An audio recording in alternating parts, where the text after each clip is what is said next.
इतिहास लेखन वीडियो संख्या 6। इतिहास का जो लेखन है वो अथक मेहनत का काम है। कोई कल्पना तो है नहीं, कपोल कल्पना नहीं है।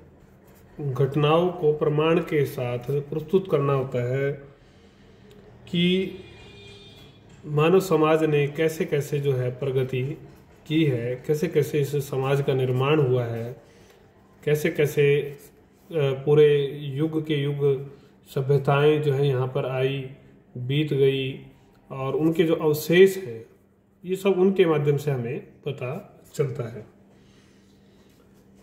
ये जो अवशेष हैं ये इतिहासकार के लिए कच्चा माल का जो है काम करते हैं।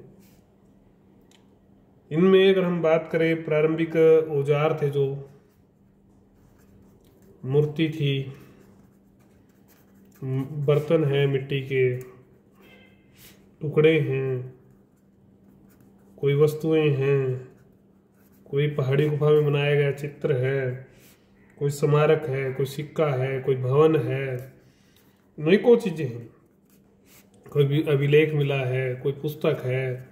ये सब स्रोत हैं, ये सब सामग्री हैं, स्रोत हैं, सब सहायक है ये इतिहास को बताने में, लिखने में, समझाने में। इतिहासकार किसी घटना से संबंधित प्राप्त ऐसे समस्त तथ्यों की सावधानी से जांच पड़ताल करना जो है काम इतिहासकार का है कि जो चीज प्राप्त हुई वो इससे कितनी संबंधित है और कैसे संबंधित है। किसी वक्तव्य या संबंधित तथ्य की प्रामाणिकता को जांचने के लिए अन्य प्रमाणों के साथ तुलना भी करनी है। तुलना भी करना जो है इतिहासकार का काम है। वैसे देखा जाए तो उसका यह काम एक सतर्क, बिल्कुल एक सतर्क जासूस की तरह होता है। जिस प्रकार एक जासूस मात्र सूचना प्राप्त करके ही संतुष्ट नहीं होता, उसी प्रकार इतिहासकार भी मात्र अतीत की सूचनाओं को कंठस्थ करके संतुष्ट नहीं हो जाता, विश्लेषण करता है और सच्चाई तक पहुंचता है। ये एक सच्चे इतिहासकार का काम है। व्यवस्थित करता है सारी जानकारियों को जो भी प्राप्त होती है, और व्यवस्थित कर जो स्पष्ट उसको करता है सभी पहलुओं को। कुछ लेखक इतिहास का दुरुपयोग करते हैं।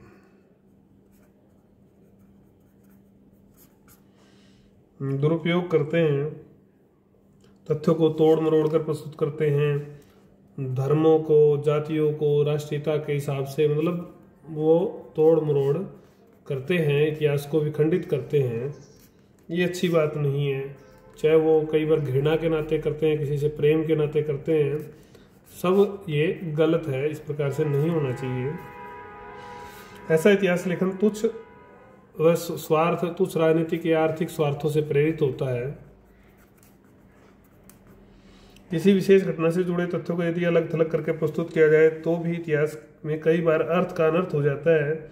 अतः इतिहासकार या इतिहास का विद्यार्थी तथ्यों या शब्दों का अर्थ विशेष संदर्भों में ही समझने का प्रयास करता है, क्लैरिटी रखता है वो।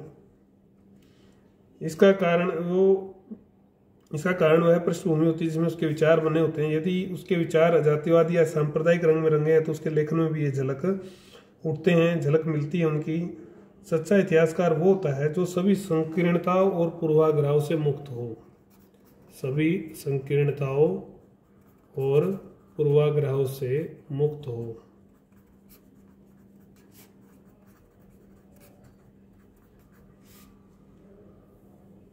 जिसमें मानवता की भावना हो, सभी बाधाओं का सामना करते हुए ईमानदारी से सत्य की खोज का निरंतर जो प्रयास करता हो। निरंतर इसलिए क्योंकि इतिहास में ऐसे विषय शायद ही हों जिनके बारे में आगे और अध्ययन नहीं हो सकता। तो कुल मिलाकर एक सच्चे इतिहासकार के बारे में हमने पढ़ा। इतिहास लेखन जो है सच्चाई पर आधारित होना चाहिए, तथ्यों पर आधारित होना चाहिए। जो तथ्य हैं, अब उन तथ्यों की चयन प्रक्रिया क्या होनी चाहिए उसके बारे में हम पढ़ेंगे। तो हमारा ये पाठ जो है यहाँ पर समाप्त हो जाएगा। तथ्यों का चुनाव उसको करना है। मानव अतीत से संबंधित समस्त प्रमाणों और तथ्यों किसी पुस्तक में लिखा जाना असंभव है, तो एक प्रक्रिया इसके लिए जरूरी है। एक इतिहासकार किसी अभिलेखागार में प्राचीन पुस्तकों और दस्तावेज का अध्ययन करता है। अभिलेखागार में प्राचीन जो आर्काइव जो होता है आपका अभिलेखागार, उसमें दस्तावेजों को, आपकी पुस्तकों को या जो भी चीज़ें हैं उसको रखा जाता है। वहाँ पर वो अध्ययन इतिहासकार उनका करता है, नोट करता है जो उसको इम्पोर्टेंट लगता है, इम्पोर्टेंट नोटिस। जैसे आप भी यहाँ पर इम्पोर्टेंट क्वेश्चन या इम्पोर्टेंट जो लाइनें नोट करोगे, विशेष रूप से याद उनको करोगे। फिर वह अन्य स्थानों से मिले तथ्यों के साथ जोड़ता है, तथ्यों के साथ उसको जोड़ना है, उनके साथ अंतर संबंध बैठाता है, एक पुस्तक की रचना करता है। अर्थात इतिहास उन्हीं तथ्यों द्वारा लिखा जाता है जो इतिहासकार को महत्वपूर्ण लगते हैं। येचकार ने इतिहास क्या है अपनी एक प्रसिद्ध पुस्तक है उनकी, तो उसमें ऐसे तथ्यों को ऐतिहासिक तथ्य बताया है। तो इतिहास क्या है ये आप पुस्तक जो है ध्यान रखें, किन्होंने लिखी, E.H. कार।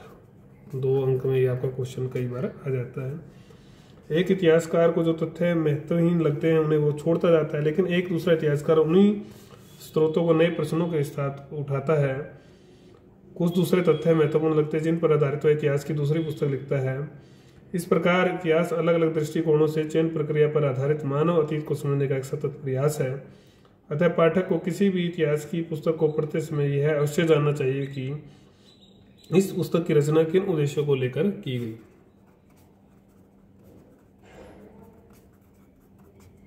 किन उद्देश्यों को लेकर पुस्तक की रचना हुई, इसे लिखने में इतिहासकार की सोच क्या रही होगी और उसने तथ्यों की व्याख्या किस प्रकार से प्रस्तुत की है, ये सब जानना जरूरी होता है। यही एक प्रक्रिया है सही इतिहास लिखने की, तथ्यों को इकट्ठा करने की, तथ्यों को जोड़ने की।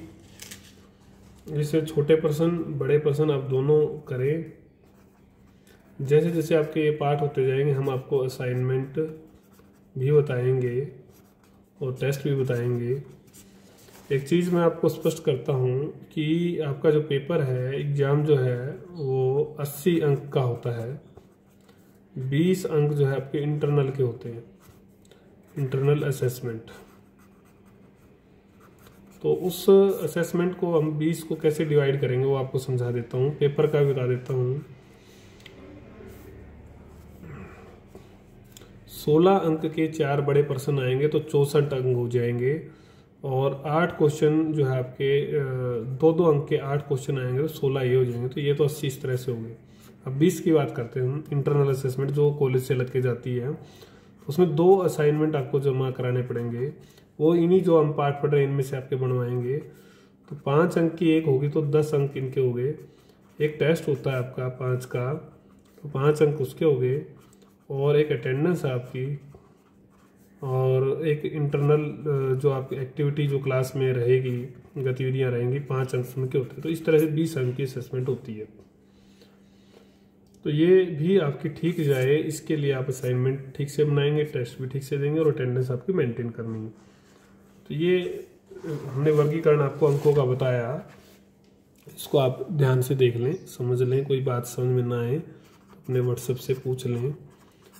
और कोई लड़की जो अपने कॉलेज में पढ़ती है और वो इस ग्रुप में न जुड़ी हो तो उसको उसका नंबर आप लिख दें, नंबर लिख दें ग्रुप में, तो उसको जोड़ दिया जाएगा।